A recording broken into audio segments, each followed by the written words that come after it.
All right, Shannon. This is Hunter. He's going to go over the well stuff. So, like I was saying, everything in the system is in pretty great shape, and one of the only few things really to note is the fact that the well doesn't really run indefinitely. The pump that's in there moves more water than what the well produces. So, at some point, it starts to pull air, and this box right here on the right is a pump protection device. So, as soon as the pump starts to pull air, the pump protection device shuts it off. It sees a difference in the amp draw. There's a calibrated setting for when it first kicked on. It stored the calibration. So if it gets above or below 15% of that calibration setting, it will shut the pump off for a predetermined amount of time.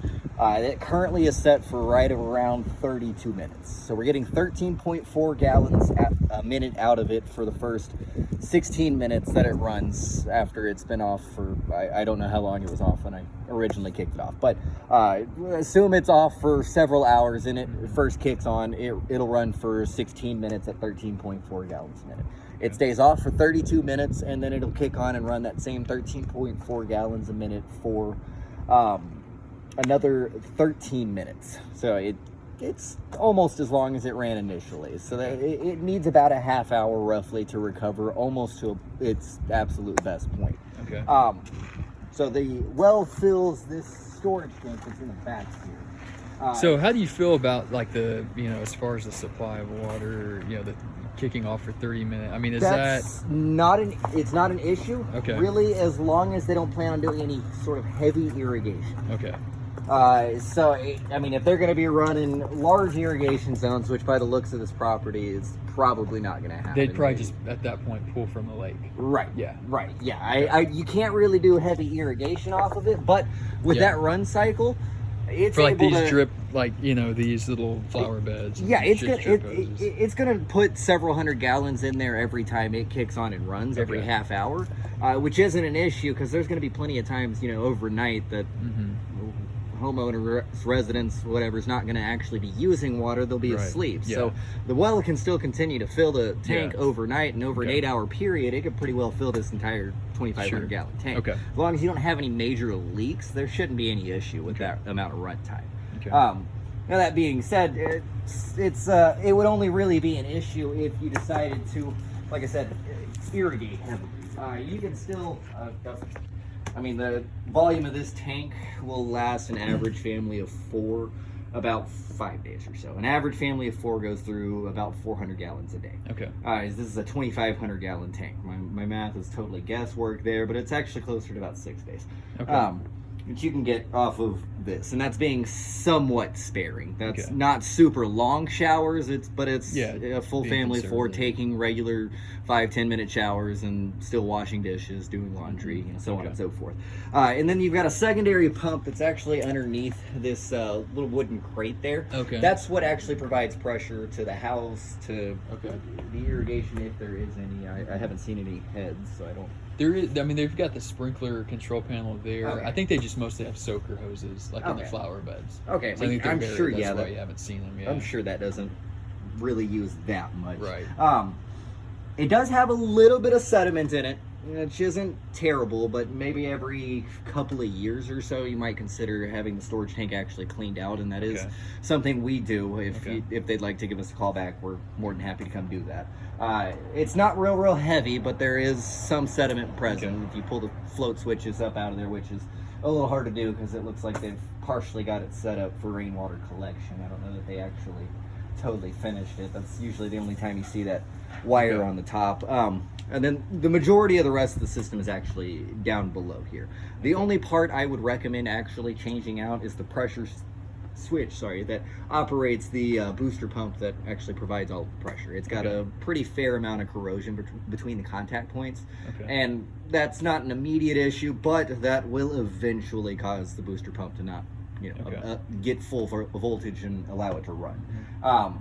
That being said, the storage tank is relatively clean. The float switches are all in good shape, which typically we start to see pretty heavy cracking right around the top of them after 3 to 5 years or so. So I don't know how long the system's been in, but it looks like one we would have built a fair number of years ago. But considering that, all of the equipment is in great shape. I was finding little to no issues with really anything. The pump that's in the well is pulling great amps. It's a horse and a half pulling 10.8 amps, and it should be between 10 and 11.5 as normal. So it's pulling right in its optimal range.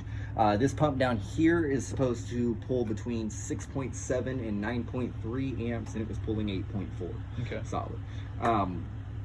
Both of them sound, well, this one sounds like it's in great shape. Obviously, I can't hear the one that's down in the well. It looks like it's running in great shape. Obviously, the pump protection device shuts it off and kicks it back on after predetermined amount of time.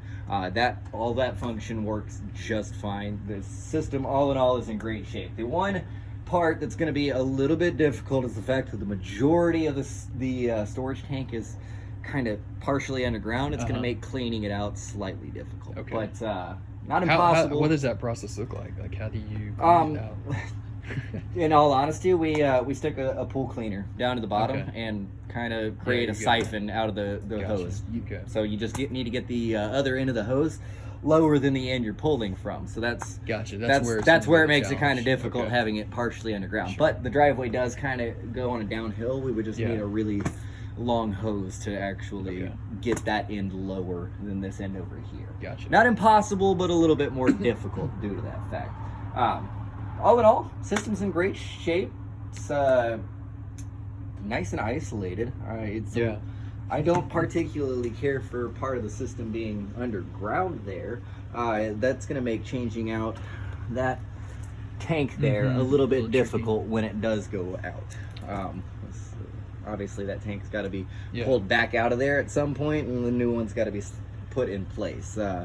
It's not impossible, but it's not going to be easy with the system being built up like it is, being kind of partially underground there. But there's no worry about necessarily needing to do that. Typically, those tanks last 10 to 15 years or longer.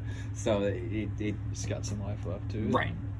Yeah, it should last quite a bit longer, and if it does have any issues, we can cross that bridge when we get there. But do you have any idea who installed it? Could you tell? I don't know directly. It looks like one. If it wasn't one we installed, it was somebody who trained under us. Well, based on the way the equipment is in here and the fact that you've got a 3 float system inside the storage tank. So what that means is top float turns the well on and off. Whenever you start using water, that top float drops down, well kicks on, and starts running till the float flips back up once the storage tank gets full enough. Middle and bottom floats operate this booster pump that's in here. So what that is a reserve system. So if the well for whatever quits working,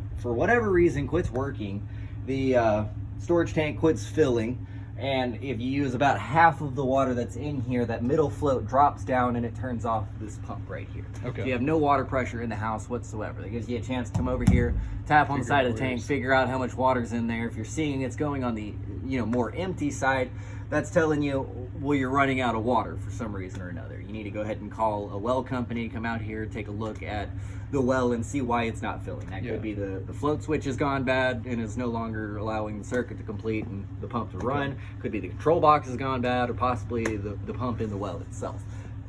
Could be any number of things. But that gives you a chance to give a well company a call, have them come out here, and then there's actually a switch on. It's kind of hard to see, but you look right back in here. There's a little gray box here. On the right side of it is an actual little light switch. So if you use half that pump quits running at some point because that middle float switch dropped, you just drop that or flip that light switch, and then it switches operation for this pump to the bottom float switch.